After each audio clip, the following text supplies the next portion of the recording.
और यार केमिस्ट्री कोई मजाक नहीं है, केमिस्ट्री कोई मजाक नहीं है यार, केमिस्ट्री को सीखना पड़ेगा, इसे अपना जुनून बनाइए। मैं हमेशा से बोलता हूं केमिस्ट्री को अपना क्या करिए, जुनून बनाइए। केमिस्ट्री खुद कहेगी कि आओ भैया आओ, हम तो तुम्हारे इंतजार में बैठे हैं, आओ और हमें सीख लो। हेलो एवरीवन, कैसे हैं आप सब? मैं आशा करता हूं आप सभी हमेशा की तरह बढ़िया होंगे और मजे में होंगे। तो मैं गुमनाम और एक बार फिर से आप सभी की सेवा में हाजिर हूं एक नया और बहुत ही बढ़िया वीडियो लेकर। ठीक है, तो जैसा कि अब तक के हमने विलियन चैप्टर के कई सारे लेक्चर्स पढ़े, आज हम उसका अगला लेक्चर पढ़ने वाले हैं। लेकिन पिछले लेक्चर में मैंने आपको पढ़ाया था मोललता के बारे में, और उसमें मैंने कुछ गलतियां भी छोड़ी थी और मैंने बोला था कि मुझे उनकी गलतियों का पता करके बताएं। लेकिन अब आज जो हम पढ़ेंगे, आज हमारा टॉपिक क्या है? आज का हमारा टॉपिक है नॉर्मलता, नॉर्मेलिटी। ठीक है, नॉर्मलता के बारे में पढ़ेंगे।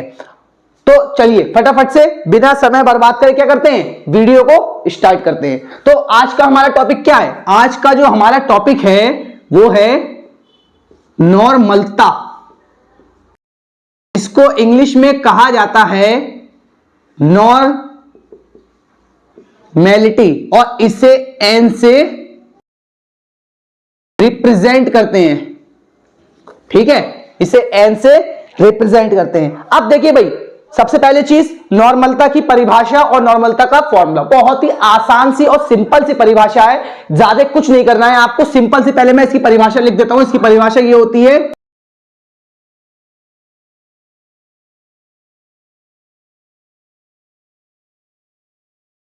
देखो सिंपल सी है ये, इसकी परिभाषा है। 2 लाइन में परिभाषा खत्म हो जाएगी। क्या बोला गया है भाई? 1 लीटर आयतन में उपस्थित विलय के ग्राम तुल्यांकों की संख्या को विलयन की नॉर्मलता कहते हैं। क्या है? 1 लीटर आयतन में उपस्थित विलय के ग्राम तुल्यांकों की संख्या को विलयन की नॉर्मलता कहते हैं। ठीक है, सिंपल सा है। तो भाई इसके बेस पर अगर आप नॉर्मलता की परिभाषा फॉर्मूला बनाना चाहते हो तो इसका फॉर्मूला क्या बनेगा भाई? नॉर्मलता किससे लिखते हैं? एन से लिखते हैं। तो नॉर्मलता इज इक्वल टू, क्या बोला है? लीटर में आयतन। तो आयतन कैसा? लीटर में। तो आयतन लीटर में। और क्या बोला है? विलय के ग्राम तुल्यांकों की संख्या। तो विलय के क्या बोला गया भाई? ग्राम तुल्यांक की संख्या। तो डेफिनेशन के सहारे हमारा फॉर्मूला क्या बना? हमारा फॉर्मूला जो बना वो बना नॉर्मलता विलय का ग्राम तुल्यांक की संख्या बटे में आयतन लीटर में, या खाली लिख सकते हो विलय के ग्राम तुल्यांक बटे में आयतन लीटर में। अब देखो क्या बोला गया है भाई, यहां से इसका हम क्या निकाल सकते हैं? मात्रक निकाल सकते हैं। तो इसका मात्रक भाई देखो क्या है, ऊपर क्या है? इसका मात्रक तुल्यांक बटे में क्या है? लीटर। तो इसका मात्रक तुल्यांक प्रति लीटर। ठीक है, ठीक है। अब देखो इसका हम क्या निकालते हैं? इसका हम सेकंड वाला फॉर्मूला क्योंकि ग्राम तुल्यांक जो ये आपके होते हैं, ये होते हैं ग्राम बटे में तुल्यांकी भार, ग्राम बटे में तुल्यांकी भार। अब किसके लगे? विलय के ग्राम तुल्यांक लगे, तो विलय का ग्राम में भार लगेगा और विलय का ही क्या लगेगा? अणु भार लगेगा। तो फटाफट से इसके बेस पे एक फॉर्मूला क्या बनेगा? N इज इक्वल टू, इतनी जगह पे, इतने की जगह पे क्या लगा दीजिए आप? इसे लगा दीजिए और विलय का इस्तेमाल करिए। तो क्या हो जाएगा? विलय का ग्राम में भार बटे में विलय का अणुभार, और अणुभार की क्या लगाएंगे? तुल्यांकी भार, क्योंकि अणुभार किसमें लगता है? अणुभार आपका लगता है मोलरता और मोललता में। और आयतन लीटर में। एक फॉर्मूला आपका ये बन गया। ठीक है, इस फॉर्मूले पर आपके अंकित प्रश्न आते हैं। अच्छा, अभी टॉपिक तो पढ़ लिया हमने नॉर्मलता, लेकिन नॉर्मलता के टॉपिक में एक टॉपिक ये घुसा हुआ है अभी कि भाई तुल्यांक। क्या घुसा हुआ है? तुल्यांक, ठीक है, तुल्यांक क्या होता है, तुल्यांक क्या होता है, या ठीक है, या बार बार आपने देखा क्या आ रहा है, बार बार तुल्यांकी भार, तो आप इसे कर लीजिए तुल्यांकी भार। तुल्यांकी भार क्या होता है, तो सबसे पहले हमें इसका भी तो पता होना चाहिए भाई, पढ़े जा रहे हैं, कद्दू समझ में ना आ रही है, क्यों, परिभाषा तो रट ली, लेकिन रटने से हम ये थोड़ी ना सीख पाए कि भैया कौन सी चीज क्या है, ठीक है, तो हमें क्या करना पड़ेगा, ग्राम तुल्यांक, यानी कि तुल्यांकी भार, तुल्यांकी भार से लिंक है ना ये, तो तुल्यांकी भार के बारे में सीखना पड़ेगा, ठीक है, क्या करना पड़ेगा, तुल्यांकी भार के बारे में सीखना पड़ेगा। अब देखो तुल्यांकी भार क्या होता है, तुल्यांकी भार किसी भी पदार्थ का द्रव्यमान में वह भार जो हाइड्रोजन के 1.008, ऑक्सीजन के 8 तथा Cl के 35.5 द्रव्यमान भागों से संयुक्त होता है, संयुक्त होता है या विस्थापित होता है, या विस्थापित होता है, क्या कहलाता है, तुल्यांकी भार कहलाता है, तुल्यांकी भार कहलाता है। इसे ई द्वारा लिखते हैं भाई, इंग्लिश में इसको बोला जाता है इक्विवेलेंट वेट, ठीक है, अब इक्विवेलेंट वेट तो उसे ई से लिखा जा रहा ना, तो इसको ई से प्रदर्शित करते हैं। अच्छा एक बात ध्यान दीजिएगा, ये तो हो गई भाई थ्योरी वाली बात, क्या है थ्योरी, किसी भी पदार्थ का द्रव्यमान में व्यवहार जो हाइड्रोजन के, सिंपल सा समझने की कोशिश कीजिए पहले आप बात को, क्या बोला है, किसी भी पदार्थ का द्रव्यमान में व्यवहार, मतलब कोई सा भी पदार्थ दुनिया का, उसका द्रव्यमान में वह भाग जो हाइड्रोजन परमाणु के, जो हाइड्रोजन परमाणु के 1.008, ऑक्सीजन के 8 तथा Cl के 35.5 द्रव्यमान भागों के साथ संयुक्त होता है या विस्थापित होता है, मतलब जोड़ता है या उससे अलग होता है, ठीक है, जैसे कि ऐसे इस चीज को आप ऐसा समझने की कोशिश कीजिए, जैसे कि एक ये ना कोई पदार्थ है, ठीक है, अब ये हाइड्रोजन है, और हाइड्रोजन का जो इतना भाग है, इतना भाग ये वाला, इसको छोड़ दीजिए, या फिर मान लीजिए ये ऑक्सीजन परमाणु है, कौन सा परमाणु है, ऑक्सीजन परमाणु है, तो इसका ये जो आधा भाग है, आधा भाग, अब ये इसके साथ क्या करे, जुड़ जाए, और आधा भाग इससे कैसा रहे, आधा भाग इसका फ्री रहे अभी, क्योंकि O का परमाणु भाग कितना होता है 16, O का कितना संयोग करेगा 8, तो आधे ऑक्सीजन से जुड़ने में, ऐसे क्या बोल सकते हो आप, आधे ऑक्सीजन से जुड़ने में जितनी पदार्थ की मात्रा जाकर आधे ऑक्सीजन पर जुड़े या उस आधे ऑक्सीजन से अलग हो, जुड़ी हुई हो पहले से, उससे अलग हो, तो वो ही मात्रा जो होती है वो क्या कहलाती है, तुल्यांकी भार कहलाती है। किसका भाई, जो जुड़ा था उसका, ठीक है। अब मैं भी आपको आगे इसके बारे में सिखाऊंगा, पहले फटाफट से जरा आप इसे नोट करिए, फिर आगे तुल्यांकी भार और इसके बारे में चर्चा करते हैं आगे अभी, और फटाफट से पहले से नोट कर लीजिए आप, हो गया बेटा, चलिए फटाफट से आगे बढ़ते हैं। देखिए भाई क्या सीखना है अब हमें सीखना है कि भाई यहां पर इसके प्रश्नों को कैसे हल किया जाए, ठीक है, नॉर्मलता पर आधारित जो आंकिक प्रश्न आते हैं उनको कैसे हल किया जाए, बहुत ही आसान सा है। देखो इसके लिए क्या लिख लें, पहले एक स्पेशल नोट, आप थोड़ा सा फोकस करिएगा बात पर। पहला फॉर्मूला अभी आपने पढ़ा, नॉर्मलता इज इक्वल टू विलय का ग्राम में भार बटे में विलय का अणु भार, सॉरी तुल्यांकी भार, विलय का तुल्यांकी भार इनटू में आयतन, और आयतन हमेशा ही कैसा, लीटर में। फॉर्मूला पढ़ा?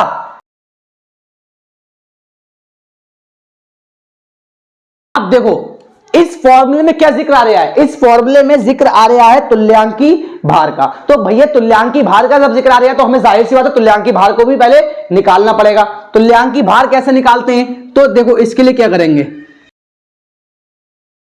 देखो तुल्यांकी भार के लिए अभी फिलहाल हम 3 फॉर्मूलों का इस्तेमाल करेंगे। वैसे तुल्यांकी भार के कई सारे फॉर्मूले होते हैं। आप तुल्यांकी भार को संयोजकता के बेस पर भी निकाल सकते हैं, आप तुल्यांकी भार को ऑक्सीकरण संख्या के बेस पर भी निकाल सकते हैं, आप तुल्यांकी भार को कोल-राउश के नियम से भी निकाल सकते हैं। लेकिन यहां पर हम नॉर्मली निकालना सीखेंगे कि अम्लों के लिए, ठीक है, यह है अम्ल के लिए फॉर्मूला, दूसरा है क्षार के लिए, तीसरा है लवण के लिए। देखो अम्लों के लिए क्या करेंगे, तो क्या करना है, अम्ल के लिए अम्ल का अणुभार बटे में अम्ल में H+ आयनों की संख्या। क्षार के लिए क्या करेंगे, बस क्षार के लिए अम्ल की जगह पर आप क्या कर दीजिए, क्षार कर दीजिए और यहां पर लगा दीजिए क्षार का अणुभार। अब जब क्षार का अणुभार लगाएंगे तो भैया क्षार की पहचान क्या होती है, क्षार में H+ थोड़ी ना होता है, क्षार में OH- आयन होता है। तो क्षार में क्या लगा देंगे, OH- आयनों की संख्या। ये आप दूसरा फॉर्मूला हो गया। अगर क्षार का परमाणु भार निकालना चाहते हैं तो इस फॉर्मूले की मदद से निकालेंगे, सॉरी क्षार का तुल्यांकी भार। और अगर अम्ल का तुल्यांकी भार निकालना चाहते हैं तो इस तरीके से निकालेंगे। और अगर आप लवण का निकालना चाहते हैं तो भैया क्षार और अम्ल की जगह क्या कर दीजिए, लवण का अणुभार। और जब लवण का अणुभार लगाएंगे तो बटे में क्या लगाएंगे भाई, लवण में जो भी धन आयन होगा, लवण में जो भी धन आयन होगा तो धन आयन का आवेश क्या लगाएंगे, धन आयन का आवेश।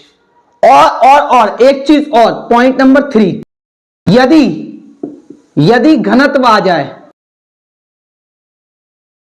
यदि घनत्व दिया जाए, जब घनत्व दिया जाएगा तो नॉर्मलता कैसे निकालोगे, 10 गुणा घनत्व इंटू परसेंट बटे में तुल्यांकी भार, बटे में तुल्यांकी भार, ये फॉर्मूला लगाना, ठीक है। अब देखो ये सारे फॉर्मूले बहुत ही काम के हैं, फटाफट से आप इसको अच्छे से नोट कर लीजिएगा। मैं पहले आपको सिखाता हूं तुल्यांकी भार निकालना, फिर तुल्यांकी भार के बिना हम नॉर्मलता के आंकिक प्रश्नों को हल नहीं कर सकते, ठीक है। तो अगर अच्छे से सीखना है तो पहले तुल्यांकी भार निकालना फटाफट से सीख लीजिए। तो देखो क्या करते हैं, एक सवाल करते हैं पहला, ठीक है। ये देखिए ये 5 क्वेश्चन लिखे हैं, इसमें हम एक ही सवाल के अंदर अम्लों का तुल्यांकी भार भी निकालना सीख जाएंगे, क्षार का भी सीख जाएंगे और लवण का भी सीख जाएंगे। फिर नॉर्मलता के प्रश्नों को यार हवा में फूंक मार के उड़ा देंगे, अभी के अभी हो जाएंगे। फटाफट से बस वीडियो बने रहें। देखें अब क्या करना है भाई, HCl शुरू में जिसके H हो वो क्या होता है, एसिड, और जिसके लास्ट में OH हो वो क्या होता है, बेस। तो ये तो क्या है, अम्ल, ये क्या है, बेस, ये भी बेस और ये क्या है, एसिड। भैया अम्ल है ना, अम्ल है तो फटाफट से क्या लगाइए, HCl का तुल्यांकी भार इज इक्वल टू, भाई ऊपर क्या रखना है, अम्ल का अणुभार, तो भाई HCl का अणुभार। भाई अब इसके आपको पता होना चाहिए परमाणु भार, H का 1 होता है, Cl का 35.5 होता है। इनको याद करो, इन्हें याद कर लो। और अगर आपको याद नहीं होते हैं तो चैनल पर जाइए और आपको एक वीडियो मिलेगा परमाणु भार याद करने की ट्रिक, भाई वहां से जाकर सारे परमाणु भार याद कर लीजिए, सारे परमाणु भार आपको इजीली याद हो जाएंगे सिर्फ एक छोटे से वीडियो की मदद से। H का 1 होता है, Cl का 35.5, Na का आपका होता है 23, O का 16, S का 32 होता है, K का होता है 39, ठीक है। इतनों की जरूरत पड़ेगी हमें यहां पर। देखिए अब HCl का तुल्यांकी भार, भाई H का 1 प्लस और Cl का 35.5 बटे में HCl में H+ आयनों की संख्या, जितने H हैं, जितने H आपको शुरू में लगे हुए देखें वो ही H+, तो कितने H हैं, एक, उन्हें आप बटे में रख दीजिए। अब भाई ऊपर वालों को जोड़ दीजिए तो 36.5, ये क्या हो गया, इसका तुल्यांकी भार हो गया। इस तरीके से इसका निकालिए, ये भी क्या है, ये बेस है, तो NaOH का तुल्यांकी भार इज इक्वल टू, अब देखो Na का कितना होता है 23, O का 16, H का 1 बटे में कितने OH हैं 1, तो बटे में 1 रख दीजिए। 23 24 और 16 40, तो भैया इसका तुल्यांकी भाग कितना हो गया 40, क्योंकि 1 से जिसको भी भाग दोगे वही तो आता है, 1 से जिसको भी भाग दोगे वही आता है। अब तीसरा देखिए KOH, भाई क्षार है तो KOH का तुल्यांकी भार निकाल लो फटाफट। K का कितना 39, O का 16, H का 1 और बटे में कितने OH दिख रहे हैं यहां पर 1, तो बटे में 1। अब ये कितना हो गया 56, तो बटे में 1 है तो 56 ही इसका आंसर हो जाएगा। इस तरीके से इसका निकालिए भाई H2SO4 का तुल्यांकी भार। अब जब आप इसका तुल्यांकी भार निकालेंगे 2H है तो 2H का 2, S का 32 और O का 16 चौक 64 बटे में कितने H प्लस दिख रहे हैं यहां पर 2H प्लस दिख रहे हैं, तो बटे में 2 लगा दीजिए। ऊपर टोटल करिए 98 बटे में 2, 2 चौक 8, 2 नीम 18, तो भैया इसका तुल्यांकी भार कितना आ गया 49 आ गया, 49 आ गया। अगर वीडियो पसंद आ रहा है तो भैया समय बर्बाद मत करो, खुद तो लाइक करो, अपने साथियों से भी जरूर करवाओ। और अगर लगता है कि हमारे वीडियो से आपको सीखने को नहीं मिला तो भाई हम हमेशा ही कहते हैं यार वीडियो को क्या करो डिसलाइक करो, चैनल को सब्सक्राइब करने की कोई जरूरत नहीं है, भर भर के कमेंट में बुराइयां कर दो, साला चैनल ही बैन करवा दो अगर चैनल पे आपको सीखने को नहीं मिलता है। और सीखने को मिलता है यार तो फटाफट से क्या कर रहे हो वीडियो को शेयर करो साथियों के साथ में, जिससे वो भी सीख सके और परीक्षा में अच्छे नंबर ला सके। ठीक है, आप सभी को केमिस्ट्री पढ़ाने में मुझे जो खुशी मिलती है उसकी बात ही कुछ अलग होती है। चलिए फटाफट से फिर आगे बढ़ते हैं। NaCl, ना तो इसमें H प्लस है ना ही इसमें OH माइनस है, और जिसमें H प्लस और OH माइनस ना हुए हैं वो क्या होता है बिटुआ भाई, वो होता है लवण, वो क्या कहलाता है साल्ट। अब ये लवण है तो लवण के लिए भी तो एक तुल्यांकी भार का फॉर्मूला होता है, ये वाला कैसे निकालते हैं लवण के लिए, लवण का अणुभार बटे में धनायन का आवेश। अब देखिए देखिए देखिए भाई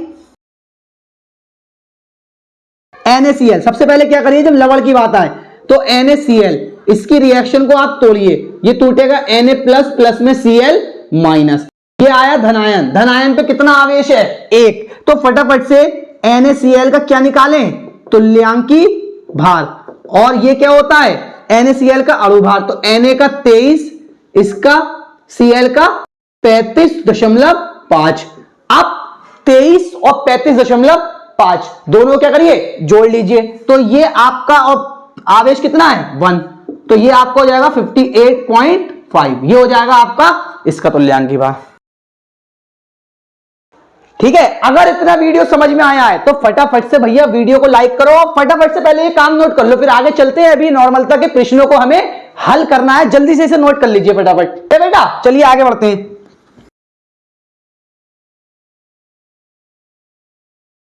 देखिए भाई पहला क्वेश्चन क्या दिया है, पहला क्वेश्चन बोला है 0.4 ग्राम NaOH को 100 ml जल में घोलने पर विलयन की नॉर्मलता ज्ञात करिए। भाई 0.4 ग्राम NaOH कास्टिक सोडा यहां पर क्या है भाई विलय है, तो जो विलय का ग्राम में भार है, जो विलय का ग्राम में भार है वो कितना दे रखा है आपको 0.4 ग्राम, और विलायक तो यहां पर आयतन कितना दे रखा है, आयतन दे रखा है 100 ml, इसे किस में कन्वर्ट करें लीटर में, याद रखिएगा हमेशा फॉर्मूला क्या कह रहा है लीटर में, और लीटर में कन्वर्ट करने के लिए 1000 से भाग, 2 0 से 2 0 कैंसिल, ये हो गया आपका 0.1 लीटर। 0.1 लीटर होने के बाद में क्या बोला है विलयन की नॉर्मलता ज्ञात करिए, n ज्ञात करना है, क्या बोला है भाई NaOH, तो NaOH का हम क्या निकाल सकते हैं, NaOH का हम निकाल सकते हैं तुल्यांकी भार, क्योंकि नॉर्मलता तो बिना तुल्यांकी भार के कभी भी हल नहीं हो सकती है, तो पहला काम नॉर्मलता में क्या करना है तुल्यांकी भार निकालना है। भाई Na क्षार है ना, तो Na का तुल्यांकी भार कैसे निकालेंगे, क्षार का परमाणु भार तो 23 प्लस 16 प्लस 1, तो NaOH का होता है 40 बटे में OH कितने हैं 1, तो भैया जब 40 को 1 से भाग दोगे 40 ही तो आ जाएगा, तो इसका तुल्यांकी भार कितना लगाएंगे 40। अब फटाफट से आप क्या लगा दीजिए नॉर्मलता का सूत्र लगा दीजिए, नॉर्मलता इज इक्वल टू, देखिए ये वाला सूत्र लगा दीजिए, विलय का ग्राम में भार बटे में अणु भार, सॉरी तुल्यांकी भार, इनटू में आयतन, और आयतन कैसा, लीटर में। फटाफट से लगाइए। नॉर्मलता इज इक्वल टू विलय का ग्राम में भार कितना है 0.4, तुल्यांकी भार कितना दे रखा है, ये दे रखा है 40, अभी निकाला है हमने। आयतन कितना दे रखा है 0.1, देखिए पॉइंट से पॉइंट कैंसिल, 4 धाऊ 40, तो बचा आपका 1/10, जिससे आप लिख सकते हो 0.1। और मोल नॉर्मलता का मात्रक क्या होता है, तुल्यांक प्रति लीटर। ठीक है, ये आपका हो गया पहला सवाल। फटाफट से आप इसे नोट करिए, फिर आगे और सवाल करते हैं थोड़े से टफ वाले। हो गया बेटा, चलिए फटाफट से आगे बढ़ते हैं। देखिए यहां पर मैं थोड़ी बातें आपको बताता हूं अलग, जरूरी ज्ञान। ठीक है, यहां पर आप 5 पॉइंट याद रखिएगा।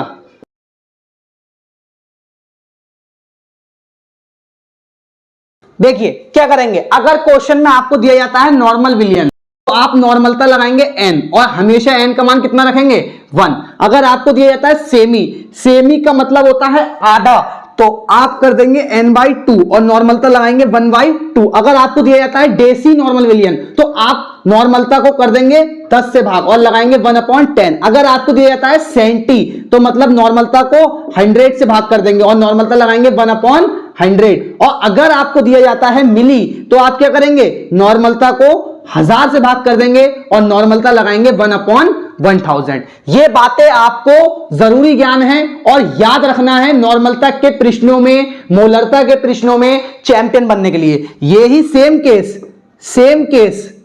केस किसमें भी हो सकता है, मोलरता में भी हो सकता है सेम केस।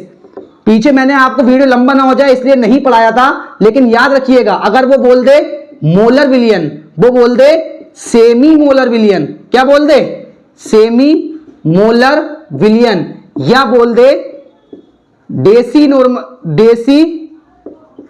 मोलर विलियन, या बोल दे सेंटी मोलर विलियन, या बोल दे मिली मोलर विलियन, तो क्या करेंगे आप, सेम चीज, मोलर विलियन तो m, और m का मान 1, सेमी आधा तो m/2 यानी कि 1/2, डेसी मतलब डिवाइडेड बाई 10 तो 1/10, सेंटी m/100 तो मोलरता लगाएंगे 1/100, और अगर मिली आता है तो m/1000 और मोलरता लगाएंगे 1/1000।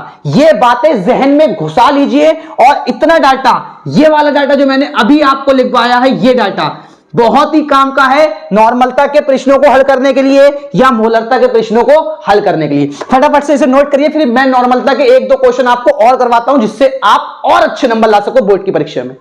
चलिए फटाफट से आगे बढ़ते हैं।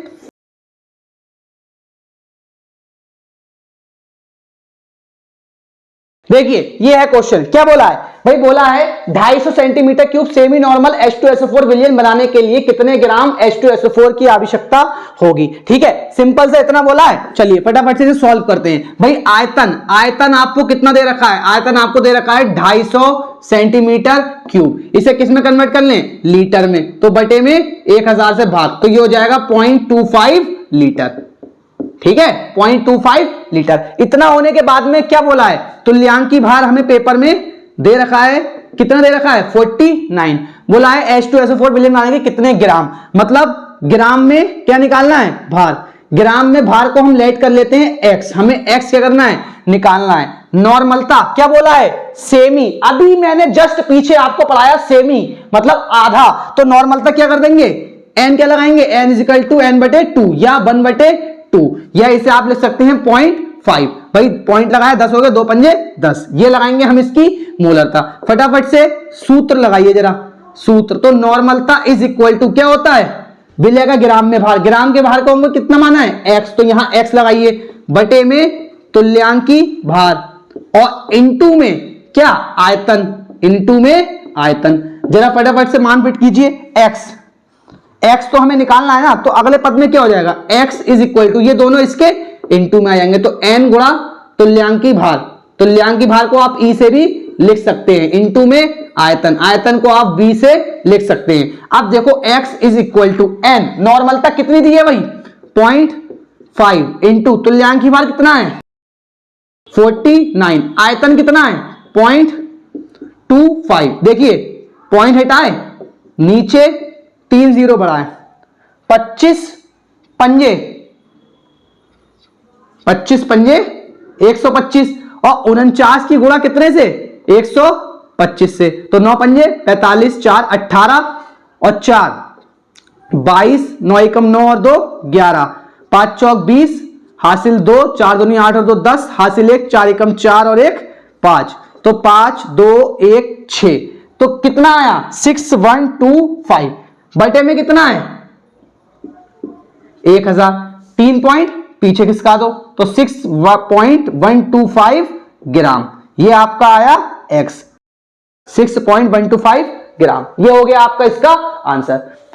भाई अगर सवालों में मजा आ रहा है, और नॉर्मलता को परखच्चे उड़ा चुके हो, सीख चुके हो, तो क्या करेंगे, चैनल को सब्सक्राइब करना ना भूलें। और यार केमिस्ट्री कोई मजाक नहीं है, यार केमिस्ट्री को सीखना पड़ेगा, इसे अपना जुनून बनाइए। मैं हमेशा से बोलता हूं केमिस्ट्री को अपना क्या करिए, जुनून बनाइए। केमिस्ट्री खुद कहेगी कि आओ भैया आओ, हम तो तुम्हारे इंतजार में बैठे हैं, आओ और हमें सीख लो। ठीक है, और इसी तरीके से अच्छे से पढ़ाई करते रहिए। तो चलिए फटाफट से आप पहले इसे नोट कर लीजिए, फिर एक लास्ट क्वेश्चन वीडियो का और करते हैं, फिर वीडियो को खत्म करते हैं। हो गया बेटा?